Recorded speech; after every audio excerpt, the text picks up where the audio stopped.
Good evening students.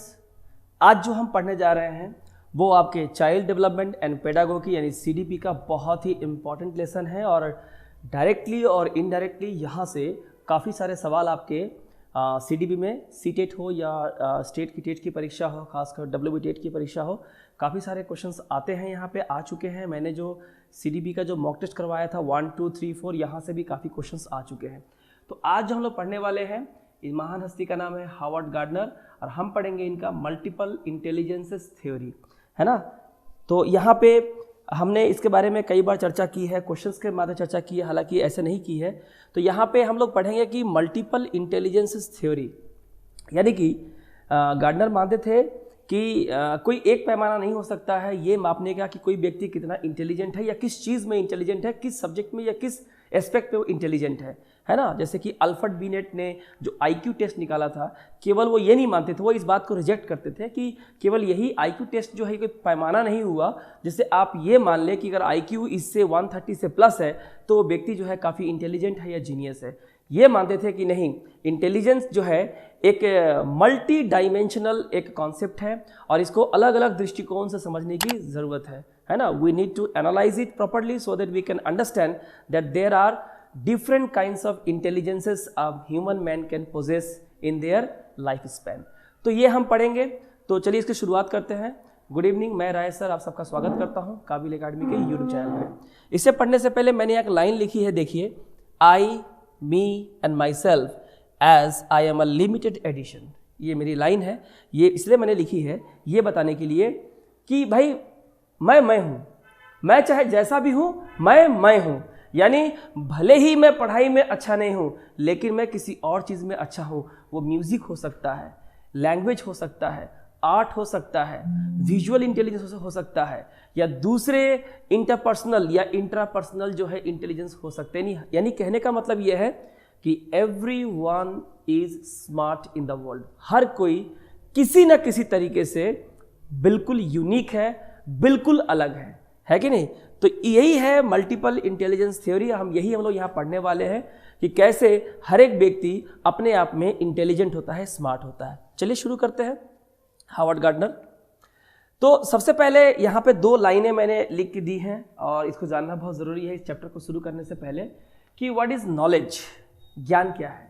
When you have the answers of everything, जब आपके पास हर चीज़ का जवाब हो तो हम ये कह सकते हैं कि आप ज्ञानी हैं, है ना, आप शिक्षित हैं। लेकिन इंटेलिजेंस क्या होता है, बुद्धि क्या होती है? When you ask the right question, जब आप सही सवाल करने की क्षमता आपके अंदर होती है। When you have the capacity to ask the right question at the right time to the right person, that means you are intelligent enough to do so, है कि नहीं। तो सही समय पर सही सवाल पूछना ये इंटेलिजेंस की निशानी है और हर सवालों का जवाब होना ये आपके ज्ञान की निशानी है ना। So everyone is smart. यही हम लोग को गार्डनर के मल्टीपल इंटेलिजेंस थ्योरी में पढ़ना है कि हर कोई किसी न किसी तरीके से यूनिक है, डिफरेंट है, लेकिन स्मार्ट है। सो हावर्ड गार्डनर जी ने कहा था, anything that is worth teaching can be presented in many different ways. ऐसा कुछ भी, जी हाँ, मैं जो कह रहा हूं ध्यान से मेरी बात सुनिएगा और ये बहुत इंपॉर्टेंट है। मैंने कहा anything that is worth teaching, ऐसा कुछ भी जो पढ़ाने योग्य है किसी को, can be presented in many different ways, है ना। ऐसा कुछ भी जो बच्चों को पढ़ाया जा सकता है, इसे पढ़ाने के, बच्चों को सामने उसे प्रेजेंट करने के बहुत सारे तरीके होते हैं। मैंने कहा था इंडिविजुअल डिफरेंसेस होते हैं, तो टीचर को चाहिए कि उनकी जो टीचिंग टेक्निक होती है वो अलग अलग लेवल्स के हो ताकि वो चाइल्ड सेंटर्ड हो, बच्चों की नीड को पूरा कर सके। These multiple ways can make use of our multiple intelligences.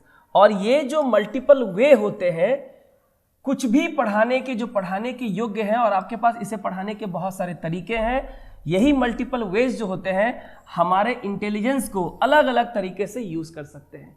हमारे जो बहुआयामी जो बुद्धि है, जो मल्टीपल इंटेलिजेंस है, इसको अलग अलग तरीके से यूज किया जा सकता है स्कूलों में। ये कहना था हावर्ड गार्डनर जी का। इसी के ऊपर उनके सारी मल्टीपल इंटेलिजेंस की थ्योरी है। चलिए आगे देखते हैं। सो आगे है अब यहाँ पे उन्होंने मल्टीपल इंटेलिजेंस थ्योरी की ज़रूरत क्यों पड़ी, वो ऐसा क्या मानते थे? तो सबसे जो पहला जो इंपॉर्टेंट चीज़ है वो ये था, वो ये कहते थे कि no one approach to measure intelligence. वो कहते थे कि कोई कितना इंटेलिजेंट है ये मापने का कोई एक पैमाना नहीं हो सकता। आप अल्फ्रेड बिनेट का जो IQ टेस्ट है, इंटेलिजेंट क्वेश्चन टेस्ट, सिर्फ वो देख के ये नहीं बता सकते कि कौन बच्चा कितना इंटेलिजेंट है, कौन बच्चा कितना कम इंटेलिजेंट है। हो सकता है कि आपने जो IQ टेस्ट जिस पैमाने पे किया है, जिस पैरामीटर को बना के या जिस क्वेश्चन के सेट को बना के कुछ एक्टिविटीज को डिजाइन करके उसके IQ टेस्ट को टेस्ट करने की कोशिश की है, वहां भले ही किसी का IQ टेस्ट हो सकता है कि 80 के नीचे हो, किसी का 130 से ऊपर हो, लेकिन ये एक मात्र, this is not the only way to measure the intelligence of a human being और चाइल्ड। यही एक तरीका नहीं है कि आप किसी के इंटेलिजेंस को माप सकते हैं। वो बच्चा हो सकता है कि आपने जो टेस्ट लिया हो उसमें तो वो पास नहीं किया, लेकिन वो बच्चा किसी और स्फेयर ऑफ लाइफ में बहुत इंटेलिजेंट हो, है ना, जिसका पढ़ाई से कोई लेन देन नहीं है। Alfred Binet IQ test is not the only way to measure the intelligence. जैसा मैंने कहा कि ये केवल एक मात्र पैमाना नहीं है इंटेलिजेंस को मापने के लिए। Learner possesses different intelligences. मैंने कहा द स्टूडेंट्स, है ना, जिसको आप टीच कर रहे हैं, a teacher need to understand that the learner, the students possess different kind of intelligences. Someone is good at music, someone is good at maths, someone is good at drawing and art, isn't it? So this is very important to understand कि somebody is very much intelligent in bodily kinesthetic intelligence। तो ये जरूरी होता है teacher को समझना कि बच्चे की काबिलियत किस ओर है ना। Apply varied approaches to interpret information and solve problems, यानी अलग अलग तरीके आपको अपनाने पड़ते हैं ताकि आप अलग अलग दिए गए समस्या को समाधान करना पड़ता है, क्योंकि चूंकि उनका इंटेलिजेंस अलग अलग होता है, बुद्धि ज्ञान अलग अलग होता है, उनके लर्निंग स्टाइल्स अलग अलग होते हैं, तो अप्रोच भी अलग अलग होना चाहिए। Approaches should be student centre, और जो भी अप्रोच होगा वो टीचर सेंटर्ड नहीं बल्कि चाइल्ड सेंटर्ड या स्टूडेंट सेंटर्ड होना चाहिए। उनके ही मल्टीपल इंटेलिजेंस को ध्यान में रख के चीज़ों को, अप्रोच को डिजाइन करना चाहिए। Students taught by multiple intelligences approach show positive attitude level. कह रहा है students taught by multiple intelligence approach, यानी कि चूंकि बच्चों का जो अलग अलग डिफरेंट इंटेलिजेंस लेवल होता है, लर्निंग स्टाइल, लर्निंग जो कैपेबिलिटी है बच्चों की अलग अलग होती है, ग्रोथ एंड डेवलपमेंट सबका अलग अलग होता है, इसलिए अलग अलग इंटेलिजेंस अप्रोच से बच्चों को जब सिखाते हैं तो बच्चा जो है बहुत ही पॉजिटिव एटीट्यूड लेवल दिखाता है। ये कैसे हम लोग पढ़ेंगे आगे। तो यही था कि what is multiple intelligence theory, कि मल्टीपल इंटेलिजेंस थ्योरी क्या है और इसकी क्यों जरूरत पड़ी है। तो ये गार्डनर मानते थे कि ये चीजें हैं, इसलिए उनको जरूरत पड़ी। तो 8 गार्डनर की मल्टीपल इंटेलिजेंस थ्योरी है जो आप यहां देख सकते हैं। एक समरी है यहाँ पे, है ना, 8 है और इसमें है क्या क्या है, इन चीज़ों को ज़रा एक बार आप देख लें ताकि आगे इसको पढ़ने में काफ़ी आसानी हो, ठीक है ना। तो इसमें है लिंग्विस्टिक, यानी a master of spoken and written language, ठीक है, हम पढ़ेंगे डिटेल से इसके बारे में। इसके बाद है आपका इंट्रापर्सनल, मतलब understanding your self, what you feel and what you want, खुद के बारे में समझना, खुद को समझना, आप कैसा महसूस करते हैं, है ना, आप क्या चाहते हैं, आपके अंदर की फीलिंग क्या है, गट क्या है। नेचुरलिस्ट, यानी understanding nature and organic process, प्रकृति के साथ प्रेम, प्रकृति के साथ रहना, पेड़ पौधों को ताकना, निहारना, है ना, प्रकृति से प्रेम करना। स्पेशियल, यानी seeing and mapping the world in 3D, यानी कि जो संसार है, जो हर चीज जो आप इमेजिन कर सकते हैं उसको तस्वीरों के माध्यम से, कलर के माध्यम से अपनी इमेजिनेशन को कैनवस पे उतार देना, है ना। म्यूजिकल इंटेलिजेंस हो सकता है, capacity to recognise, create, reproduce and reflect music, ऐसा व्यक्ति जो संगीत को समझता है, जो लिरिक्स को समझता है, जो गीत लिखता है उसे कंपोज कर सकता है, उसके रिदम को समझता है कि ये जो कविता है ये गीत का रूप कैसे लेगा, उसमें वो मास्टर होता है, भले ही उसने क्लास माध्यमिक भी उसने कहीं पास नहीं कर रखा हो। Logical intelligence, skilled at deductive reasoning, detecting patterns and logical thinking में काफी एक्सपर्ट होते हैं। इंटरपर्सनल, ये था इंट्रापर्सनल, ये है इंटरपर्सनल, मतलब कम्युनिकेटिंग एंड रीडिंग पीपल, लोगों के साथ संवाद करना और लोगों को पढ़ना, लोगों को समझना कि आखिर वो क्या कहना चाहते हैं। बॉडीली काइनेस्थेटिक, यानी using one's body is highly differentiated and skilled ways, मैंने अपनी पूरी बॉडी मसल्स को इस्तेमाल करके अपने आप को किसी फील्ड में बहुत बेहतर साबित करना। तो ये 8 गार्डनर के मल्टीपल इंटेलिजेंस थ्योरी है, और इस 8 के अलावा एक और है नवा जो इस बार एंट्री हुआ है ना, उसके बारे में हम पढ़ेंगे, वो लास्ट में। उसके बारे में अगर जानना है, उसके बारे में एग्जाम में आता है, तो वीडियो को शुरू से लेकर अंत तक जरूर देखें। और हाँ, आगे बढ़ने से पहले वीडियो को लाइक और शेयर करना ना भूलें, कमेंट करें, सब्सक्राइब कर लें। चलिए अब हम लोग शुरू करते हैं। Proposes that people are not born with all of the intelligence they will ever have। माने गार्डनर ये कहते हैं, प्रपोज करते हैं कि पीपल जो है अपने जीवन काल में जो कुछ भी इंटेलिजेंस वो प्राप्त करते हैं, वो उसको जन्म से नहीं प्राप्त करते, बल्कि लाइफ को स्पेंड करके अपने एक्सपीरियंस और अनुभव के बाद प्राप्त करते हैं। भले ही वो शुरुआती काल में उनके पास कोई इंटेलिजेंस नहीं था, पर जैसे जैसे वो जिंदगी जीते हैं, उस चीज को करते जाते हैं, उसमें वो इंटेलिजेंट होते जाते हैं। Challenge the traditional notion that there is one single type of intelligence, sometimes known as G, that is general intelligence, that only focuses on cognitive abilities। उन्होंने इस बात को मानने से इनकार कर दिया कि जनरल इंटेलिजेंस बोल के कुछ नहीं है। थॉर्नडाइक भी यही मानते थे कि G4 जनरल इंटेलिजेंस, सामान्य बुद्धि, है ना, ये बोले कोई वर्ड ही नहीं है कि भाई एक जनरल इंटेलिजेंस हो गया, है ना, जो केवल कॉग्निटिव एबिलिटीज के ऊपर डिपेंड करती है, कि आपका जो संज्ञानात्मक जो एबिलिटी है, जो योग्यता है, केवल वही होता है जनरल इंटेलिजेंस। तो इस बात को मानने से उन्होंने इनकार कर दिया। Gardner notes that the linguistic and logical mathematical modalities are the most typed in school and society. Gardner ये मानते हैं कि स्कूलों में जो ट्रेडिशनल वे ऑफ टीचिंग होता है, they only deal with basically 2 important intelligence, that is linguistic, कि आपका ओरल और आपका रिटन में आप कितने अच्छे हैं, और लॉजिकल मैथमेटिकल मोडालिटीज, क्योंकि मैथ्स तो पढ़ना ही है, तो मैथ्स पे काफ़ी ज़्यादा ध्यान दिया जाता है। तो स्कूलों में आप देखेंगे टिपिकली इन 2 इंटेलिजेंस पे ध्यान दिया जाता है, एक लिंग्विस्टिक भाषा और एक लॉजिकल मैथमेटिकल मोडालिटीज पे। ठीक है, गार्डनर कहते हैं Gardner developed series of 8 inclusion criteria while evaluating each candidate intelligence that was based on a variety of scientific discipline. यानी कि वैज्ञानिक दृष्टिकोण के हिसाब से और बहुत ही रिसर्च के बाद उन्होंने 8 ऐसे इंटेलिजेंस निकाले जो एक कैंडिडेट को ऑब्जर्व करने के बाद उन्हें मालूम चला कि इस फील्ड में एक बच्चा जो है इंटेलिजेंट हो सकता है। तो मल्टीपल इंटेलिजेंस थ्योरी और एंड सेकेंड लैंग्वेज लर्निंग, दोनों चीजों को देखेंगे। सबसे पहला, यानी जो सबसे पहला जो इंटेलिजेंस है अकॉर्डिंग टू गार्डनर, ठीक है, वो हमारा क्या है, लिंग्विस्टिक इंटेलिजेंस। भाषागत जो बुद्धि होती है, जो इंटेलिजेंस होता है, वो क्या है? देखिए, लिंग्विस्टिक इंटेलिजेंस का सिंपल सा मतलब, जैसे आप पिक्चर में देख पा रहे हैं, जो किताबों से बड़ा प्रेम है, जो अच्छा बोल पाता है, जो अच्छा लिख पाता है, बोल कर लिख कर जो अपनी भावनाओं को व्यक्त करता है। A person with a very good knowledge of vocab, a person who has a very good stock of vocab, can write well, can read well, can speak well, है ना। A person's ability to use language effectively, both oral and written। एक ऐसा व्यक्ति जो oral हो, मौखिक रूप पे या लिखित रूप पे, ठीक है, लैंग्वेज का इस्तेमाल बहुत ही इफेक्टिवली कर सकता है। ठीक है, जैसे कि इसमें क्या क्या एक्टिविटी आती है, स्टोरी टेलिंग, कहानी अच्छे से बता सकता है, ठीक है, writing a short poem a debate, एक छोटी कविता या डिबेट के बारे में लिख सकता है, ग्रुप डिस्कशन कर सकता है जहां बहुत ज़्यादा बोलने की जरूरत पड़ती है, ओरल बोलना पड़ता है बहुत ज़्यादा, गैप फिल कर सकता है, और conducting interviews and word games, है ना, इंटरव्यू कंडक्ट करना या शब्दों का गेम करना, है ना, ये कुछ ऐसी चीजें हैं जहां पे लिंग्विस्टिक इंटेलिजेंस चाहिए होता है, यानी जहां पे एक बच्चा ओरली और रिटन काफी ज्यादा योग्य हो, इंटेलिजेंट हो।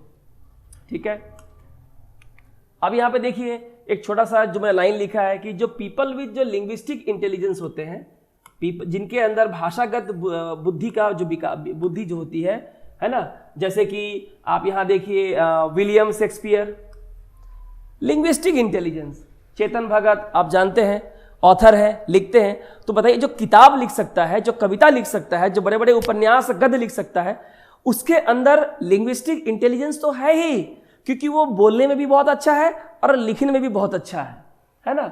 ओपरा विनफ्री आपने देखा होगा, Salman Rushdie the midnight children जो बहुत ही विवादों में था, तो ये कुछ ऐसे हैं, have the ability to analyse information and create products involving oral and written language such as speeches, books and memos. ये कुछ ऐसे लोग हैं जिनके अंदर linguistic intelligence they possess and that's why they are very good at speeches, interview, anchoring, hosting, writing books और memos. बहुत important है, ठीक है। अब यहां देखिए, मैंने आपको कुछ एग्जाम्पल दिए हैं, पिक्चर के माध्यम समझ सकते हैं कि जो लोग लिंग्विस्टिक इंटेलिजेंस के एग्जाम्पल्स हैं। जैसे कि आप यहां देख सकते हैं, सबसे पहले कौन है, यहां पे है आपका William Shakespeare, Ruskin bond, Harry Potter कौन नहीं जानता है, जो जेके रॉलिंग का क्रिएशन है। तो सोचिए इनके अंदर क्या लिंग्विस्टिक इंटेलिजेंस होगा, है कि नहीं। रविंद्रनाथ टैगोर आप जानते हैं, गीतांजलि, है ना, शोभा डे, ग्रेट ऑथर। तो ये सारे जो है लिंग्विस्टिक इंटेलिजेंस के महारथी हैं और ये परफेक्ट एग्जांपल है आपको समझाने के लिए कि लिंग्विस्टिक इंटेलिजेंस आखिर होता क्या है। अच्छा, लिंग्विस्टिक इंटेलिजेंस वाले जो लोग होते हैं, जिनके अंदर भाषागत बुद्धि होती है, काफ़ी एबिलिटी होती है लैंग्वेज को लेके, वो आगे चल के अपने भविष्य में किस तरह का कैरियर चुन सकते हैं, क्या बन सकते हैं, बहुत सारे ऑप्शन है। तो चूंकि ये लोग ऐसे होते हैं जिनके अंदर जो है लैंग्वेज को लेके, ओरल और रिटन को लेकर काफ़ी ज़्यादा महारत हासिल होती है, जहाँ बोलना पड़ता है, प्रेजेंट करना पड़ता है, लॉयर बन सकते हैं, ऑथर बन सकते हैं, जर्नलिस्ट, ये तो खाली बोलते ही रहते हैं, लिखते रहते हैं, पत्रकार बन सकते हैं, क्यूरेटर जो म्यूजियम में काम करती है, काम करता है वो बन सकते हैं, होस्ट बन सकते हैं, एंकर बन सकते हैं, आप न्यूज़ में देखते होंगे। तो ये कैरियर है जो एक लिंग्विस्टिक इंटेलिजेंस वाला जो है डोमिनेट कर सकता है इस सोसाइटी के इस एस्पेक्ट को, ठीक है। आगे है, आगे आप देखिए यहां पे बहुत इंपॉर्टेंट है,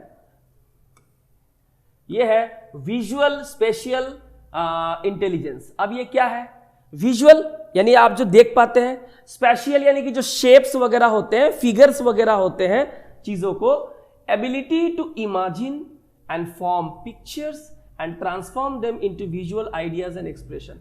यानी एक ऐसा व्यक्ति जो चीजों को अपने दिमाग में इमेजिन कर सकता है, a person with great ability to think of abstract thing, अपने दिमाग में चीजों को इमेजिन कर सकता है, अपने दिमागों में चीजों को आइडिया ला सकता है और उसे कैनवस में उतार सकता है।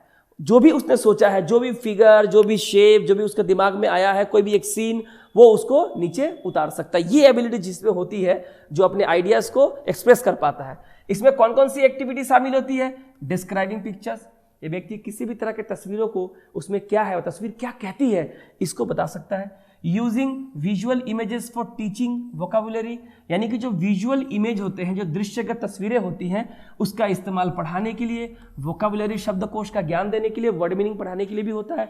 बहुत सारे वर्ड किसी को समझ में नहीं आते, तो तस्वीरों के माध्यम से उस वर्ड को समझा सकते हैं, तस्वीरों के माध्यम से उस वर्ड को समझा सकते हैं। वीडियो एक्सरसाइज हो सकता है, मल्टीमीडिया प्रोजेक्टर, कंप्यूटर का इस्तेमाल कर सकता है।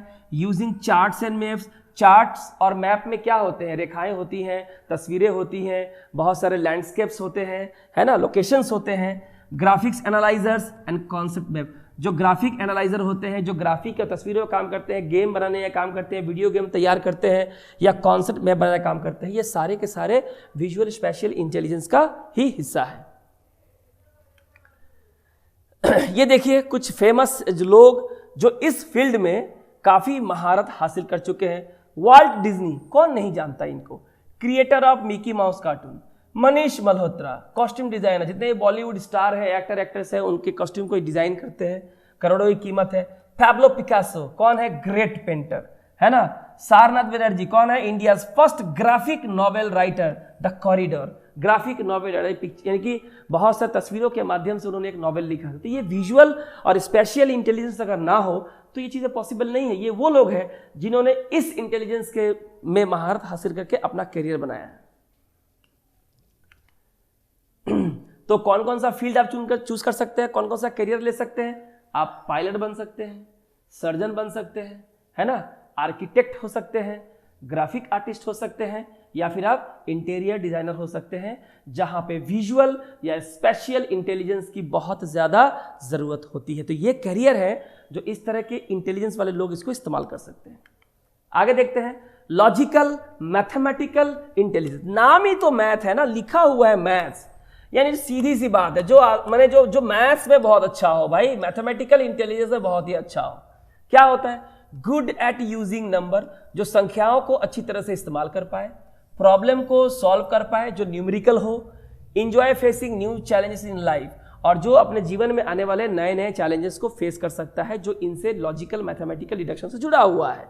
इसमें क्या कर सकते हैं, कॉन्सेप्ट मैपिंग है, फ्लो चार्ट है, सीक्वेंसिंग इवेंट इन क्रोनोलॉजिकल और डेट के हिसाब से, तारीख के हिसाब से आप चीज़ों को अरेंज कर सकते हैं, वर्ड ऑर्डर एक्टिविटी कर सकते हैं, कौन पहले कौन बाद में जहां मैथमेटिकल नॉलेज की जरूरत पड़ती है, पैटर्न गेम्स कर सकते हैं, जिक्सो पजल वगैरह सॉल्व कर सकते हैं। ये सारी एक्टिविटीज है जो लॉजिकल मैथमेटिकल इंटेलिजेंस का परफेक्ट एग्जाम्पल है। People with strong logical intelligence have an aptitude for mathematical calculations, logical thinking and pattern recognition। तो इस तरह के लोग जो है जिनके पास लॉजिकल मैथमेटिकल इंटेलिजेंस होता है, ये मैथमेटिकल कैलकुलेशन में बहुत अच्छे होते हैं, लॉजिकली थिंक कर पाते हैं और पैटर्न को, किसी भी तरह के दिए गए पैटर्न को, जैसे कि आप कह सकते हैं कि जो आप सुडो को खेलते हैं जहाँ पे वर्ड्स वगैरह को अरेंज करना पड़ता है, वर्ड्स के इसको बढ़िया समझते हैं। They possess an innate reasoning ability, can think in logical and numerical patterns and make connections between different pieces of information। आप किसी भी बात को अलग अलग टुकड़ों में पेश कीजिए, उसको आसानी से जोड़ के वहां से क्या इंफॉर्मेशन आ रहा है इस चीज को वो कर सकते हैं। समझिए एक खजाना ढूंढने जैसा जो एक क्लू की तरह होता है, उन क्लूज को जोड़ने में काफी एक्टिव होते हैं। जैसे कि ऐसे जो लोग होते हैं वो किस चीज में अच्छे होते हैं, मैथ्स में, ठीक है। ऐसे जो लोग होते हैं वो आपका मैथमेटिक्स में बहुत अच्छे होते हैं, साइंटिस्ट जैसे है, चेस प्लेयर हो गए या सॉफ्टवेयर प्रोग्रामर हो गए। तो ये वो लोग हैं जिनके अंदर लॉजिकल मैथमेटिकल इंटेलिजेंस होता है, जो मैंने आपको एग्जांपल देके समझाया, ठीक है। बुक्स वगैरह में जल्दी ये मिलेगा नहीं। अब देख लीजिए कुछ फेमस एग्जांपल जो मैंने अभी आपके सामने दे रहा हूं, जो हाई लॉजिकल इंटेलिजेंस वाले लोग थे मैथमेटिकल। एल्बर्ट आइंस्टाइन साइंटिस्ट, हमारे Aryabhata astrologist, sir Isaac Newton great mathematician and physicist, Shakuntala Devi the human calculator, है ना, calculating prodigy of India, Guinness book of world record में इनका नाम भी है। विश्वनाथन आनंद, पता है आपको, चेस ग्रैंड मास्टर। तो ये वो लोग हैं जिनके अंदर बहुत ज्यादा हाई लॉजिकल मैथमेटिकल एप्टीट्यूड और इंटेलिजेंस है। कैरियर क्या चूज कर सकते हैं, अगर आपके अंदर ये काबिलियत है तो आप मैथमेटिशियन बन सकते हैं, अकाउंटेंट बन सकते हैं, स्टैटिस्टिशियन बन सकते हैं, साइंटिस्ट बन सकते हैं या कंप्यूटर एनालिस्ट बन सकते हैं, जहां पे मैथमेटिकल कैलकुलेशन और मैथमेटिकल चीजों को समझने की, पैटर्न को समझने की बहुत ज्यादा काबिलियत की जरूरत पड़ती है। आगे है जो स्क्रीन पे आप देख पा रहे हैं यहां पे, ये है म्यूजिकल इंटेलिजेंस। ये आपका क्या है, ये आपका है म्यूजिकल इंटेलिजेंस जी। तो ये है आपका म्यूजिकल। भाई सीधी सी बात है, जिसको संगीत से बड़ा प्यार है, क्लास भले ही बंक मारता हो, लेकिन जब भी स्कूल में कोई शोज होता है, कोई ड्रामा होता है, कोई सिंगिंग कंपटीशन होता है, तो भैया फर्स्ट तो वही आएगा। लेकिन पढ़ाई में क्या है, पढ़ाई में सबसे लिस्ट में नीचे से उसका नाम आता है। लेकिन जहां म्यूजिक की बात आती है तो उसके ऊपर कोई नहीं है, और उसने जो स्टैंडर्ड जो बना दिया है उसके ऊपर कोई जा नहीं सकता, वही जा सकता है। स्कूल का टॉपर है अगर म्यूजिक की बात की जाए तो। म्यूजिकल इंटेलिजेंस है जो काफी सेंसिटिव होता है to music rhythm and tone, जिसको संगीत समझ में आता है, जिसको गीत लिखना आता है, जिसे गीत को कंपोज करना आता है, गीत का रूप देना आता है, कविता को गीत का रूप देना आता है, जिसे म्यूजिकल नोट समझ में आते हैं, जो अच्छा बजा सकता है गिटार या गा सकता है। म्यूजिकल इंटेलिजेंस जैसे इसमें कौन कौन से काम आते हैं, गाना गाना हुआ, playing songs, musical close activities हो गया, सिंगिंग अ सॉन्ग और रैप हो गया, making presentations using sound, sound का इस्तेमाल करके प्रेजेंटेशन देना होता है ना। कभी कभी कोई जैसे कि जो कॉमेडी शोज होता है, तो कॉमेडी शोज में क्या होता है, कॉमेडी वाले बोलते रहते हैं लेकिन पीछे से म्यूजिकल लोग उसी तरह की आवाजें निकालते रहते हैं ताकि शोज को और बेहतर किया जा सके। म्यूजिक और टंग ट्विस्टर्स, ये सारे काम इसमें शामिल हैं। तो musical intelligence refers the skill, इसमें म्यूजिकल इंटेलिजेंस का मतलब होता है, इसमें कौन सा स्किल आता है, कंपोज करना, अप्रिशिएट करना म्यूजिकल पैटर्न्स को, इसके नोट्स को समझना, गाने लिखना, गाने गाना, ये सारी चीजें आती हैं, ठीक है। जैसे कि हमारी Lata Mangeshkar singer, AR Rahman music director, Zakir Hussain tablist और माइकल जैक्सन डांसर।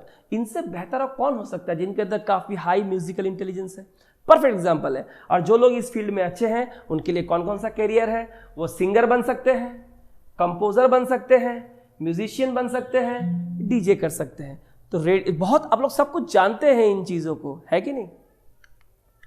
अब आते हैं ये है बॉडीली काइनेस्थेटिक इंटेलिजेंस, जहां पे पूरी बॉडी का आप इस्तेमाल करते हैं अपने इंटेलिजेंस को बताने के लिए, ठीक है। यूजिंग पार्ट और the entire body in solving a problem, performing a task. इसमें क्या होता है, अपने शरीर का कोई हिस्सा या शरीर के पूरे हिस्से का इस्तेमाल आप किसी काम को करने के लिए या किसी प्रॉब्लम को सॉल्व करने के लिए करते हैं। जैसे planning and attending a field trip, कोई फील्ड ट्रिप करना हो सकता है, उसमें पर्वतारोहण करना हो, माउंटेनियरिंग करना हो, है ना। तो वहां पे आपको पूरे बॉडी की जरूरत है और आपको इसलिए ले जाया गया है क्योंकि आप पर्वत पे चढ़ने पे, पहाड़ पे चढ़ने पे काफी स्किल्ड हैं, आपने हमेशा इसको प्रैक्टिस किया है। भले ही आप पढ़ाई में अच्छे नहीं हो सकते हैं, या पढ़ाई में भी अच्छे हो सकते हैं, यहां भी अच्छे हो सकते हैं। रोल प्ले कर सकते हैं, आप किसी किरदार निभा सकते हैं, मीमिंग कर सकते हैं, मिमिक्री इसको कहते हैं, किसी की आवाज नकल करना, डांस कर सकते हैं, building models and grammar games. ये सारे ऐसी चीजें हैं जहां आपके शरीर का कोई हिस्सा या पूरा हिस्सा काम आता है। एथलेटिक हो गया, एक्टिंग हो गया, डांसिंग हो गया, टूल्स औजार का इस्तेमाल करना हो गया, क्राफ्ट हो गया, जिम्नास्टिक हो गया, सारा का सारा बॉडीली काइनेस्थेटिक इंटेलिजेंस में आता है। एग्जाम्पल देखिए, हमारे MF हुसैन साहब ग्रेट पेंटर है ना, हाथ का इस्तेमाल करके एक मास्टरपीस तैयार कर देते हैं, करोड़ों में इनकी पेंटिंग बिकती है। अभिनव बिंद्रा जो ओलंपिक गोल्ड मेडल विनर है, बॉडीली काइनेस्थेटिक इस्तेमाल करते हैं। रितु बेरी जो फैशन डिजाइनर है, डॉक्टर नरेश त्रिहान जो फिजिशियन है, और पी सिसो का तो जानते ही हैं जो एक बहुत बड़े जादूगर है। तो ये सारे किसके एग्जाम्पल है जिनके पास बहुत ही high bodily and fine intelligence है, ठीक है ना। इसमें क्या कैरियर है आपका, आप अच्छा डांसर बन सकते हैं। टीवी में तो हजारों शोज ऐसे आते हैं जहां लोग भले ही उनकी स्कूल छूट गई है, स्कूल नहीं जाते हैं, ड्रॉप आउट है, पर उनसे अच्छा डांस वहां कोई नहीं कर सकता है। तो बॉडीली काइनेस्थेटिक इंटेलिजेंस है उनके अंदर।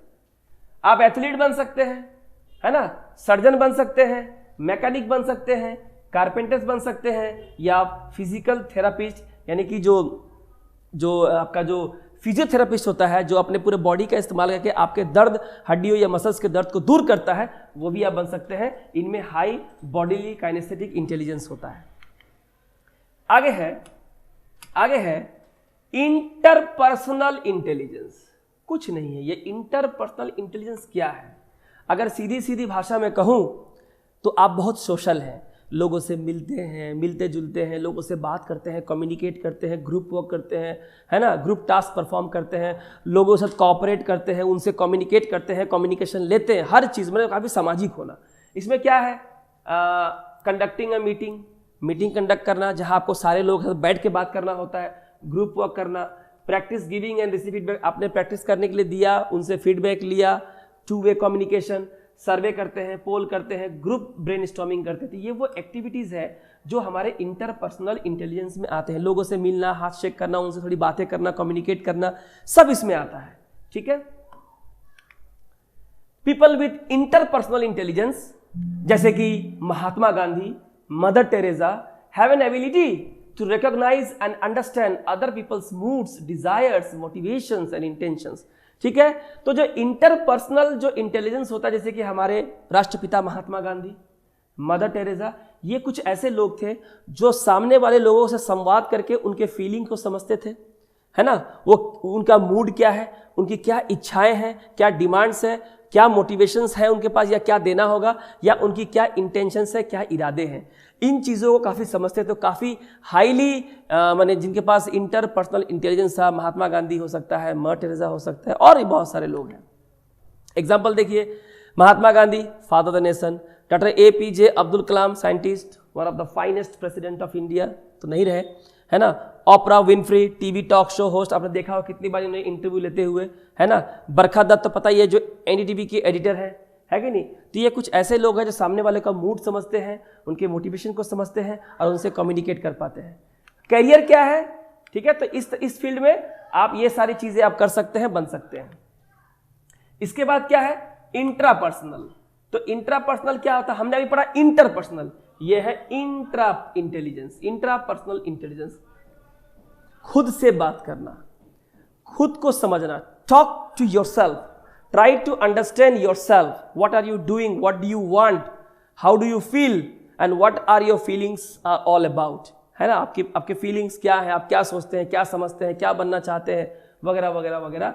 तो इसमें क्या होता है, एबिलिटी टू सेल्फ इंट्रोस्पेक्ट, खुद के बारे में सोचते हैं आप, क्या सही क्या गलत, हमारी एबिलिटीज क्या है, हमारे इमोशंस जज्बात क्या है, हमारी भावनाएं क्या है ना, अपने आप को अप्रिशिएट करने से पिक्चर के माध्यम पे देख रहे हैं, है कि नहीं, अपने आप को मैंने मोटिवेट करना अंदर से, try to motivate, if you try to motivate yourself that means you are doing some intrapersonal activities. इसमें क्या कर सकते हैं, writing journal entries, activities involving self reflection and sharing personal experiences, अपनी जो व्यक्तिगत जो अनुभव है किसी के साथ साझा करना कि मैंने इसमें कैसे फील किया था, मेरे साथ क्या हुआ था, तो मैं तुम्हारे दुख को समझ सकता हूं, तो ऐसा ऐसा करो, है ना।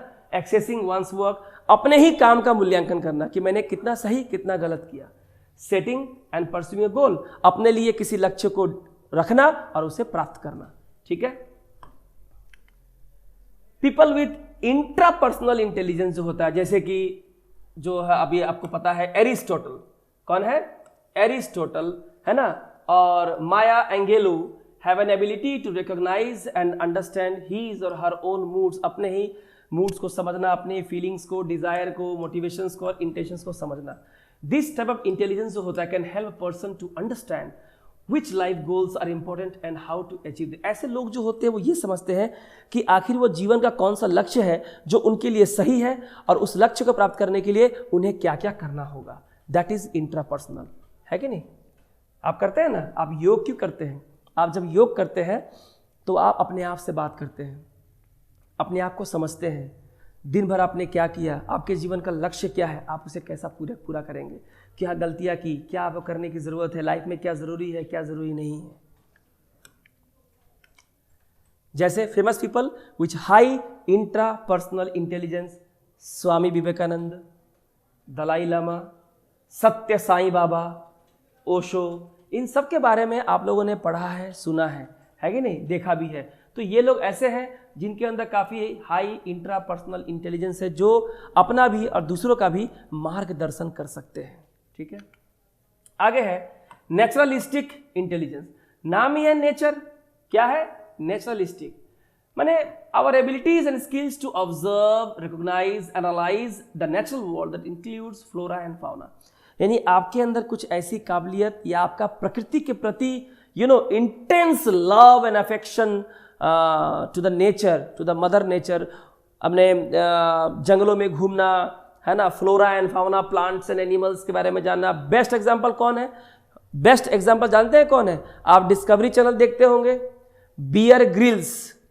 किसको नहीं पता है बियर ग्रिल्स के बारे में, जिनका जो शो आता है ना, वाइल्ड बोल के एक शो आता है और भी बहुत सारे शोज आते हैं, ठीक है, जहां वो कैसे जंगलों में, प्रकृति में, कठिन परिस्थिति में कैसे आप सरवाइव करेंगे, इसके बारे में आपको सही जानकारी दी जाती है। तो देखिए ये एक नेचुरलिस्ट ही कर सकता है जिसने अपना पूरा जीवन प्रकृति को दे दिया है, फ्लोरा एंड फाउना को समझा है, प्रकृति के वेदर क्लाइमेट को समझा है, हर पेड़, फूल, पत्ती, जड़ी बूटी के बारे में उसका नॉलेज है कि क्या सही है क्या गलत है, कौन आपके रोग को दूर कर सकता है, कौन आपको मौत दे सकता है कि नहीं। तो बियर ग्रिल्स इसका बहुत ही अच्छा एग्जाम्पल है।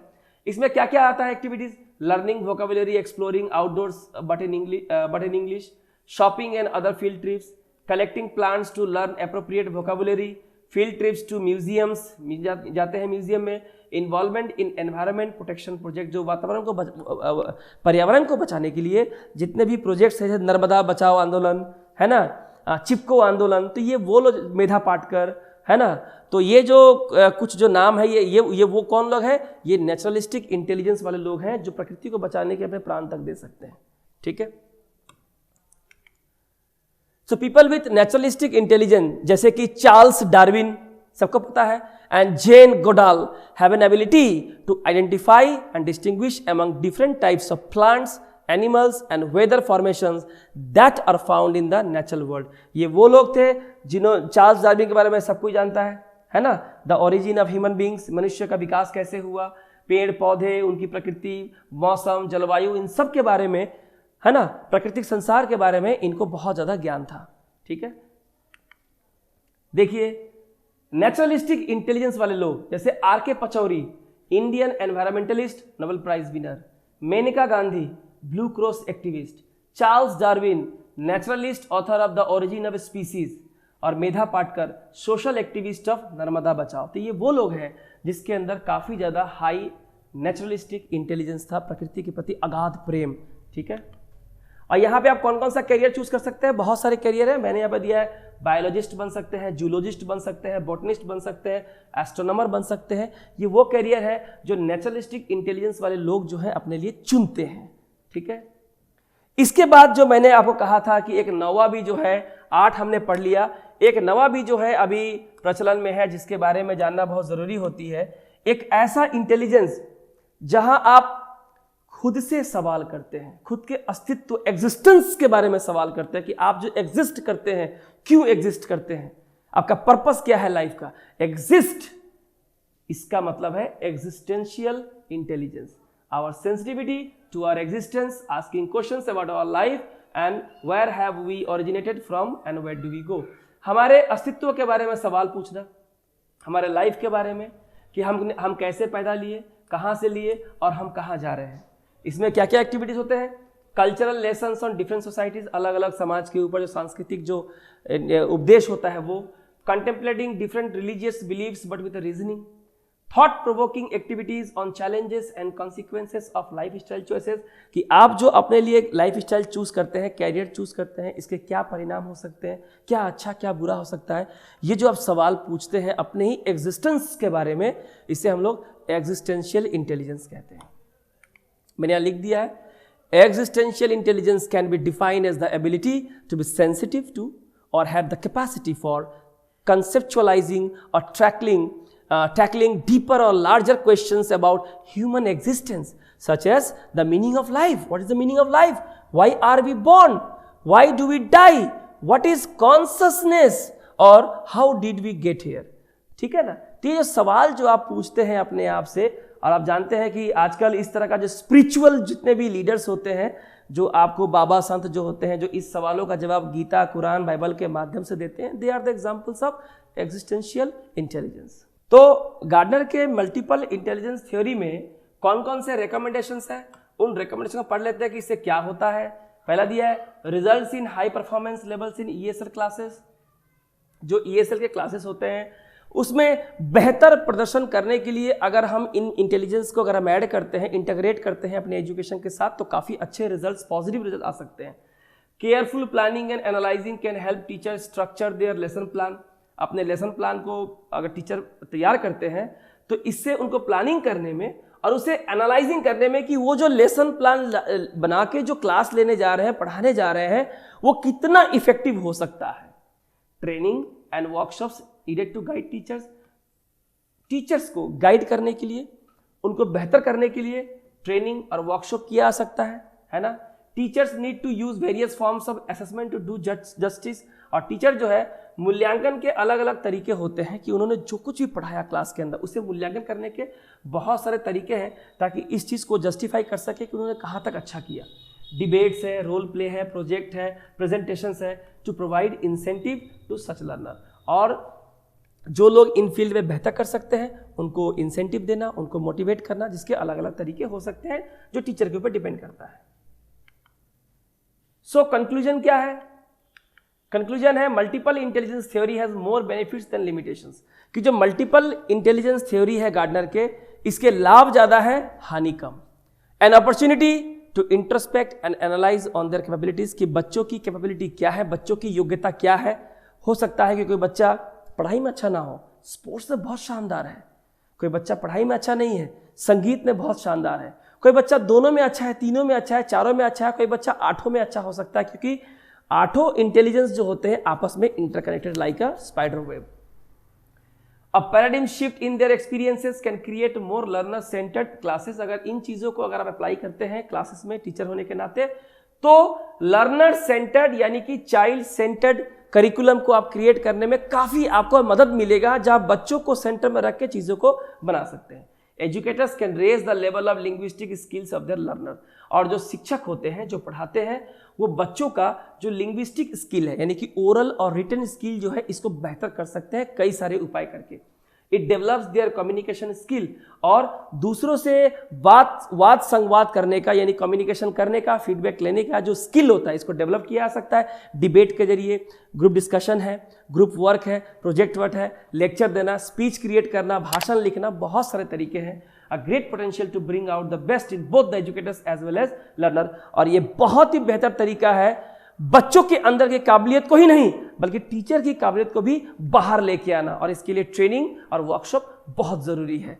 तो ये था आज का हावर्ड गार्डनर के मल्टीपल इंटेलिजेंस थ्योरी, जो बहुत ही इंपॉर्टेंट है आपके चाइल्ड पेडागोगी और डेवलपमेंट में। और इसमें कई तरह से डायरेक्टली और इनडायरेक्टली क्वेश्चंस एग्जाम में आते रहे हैं।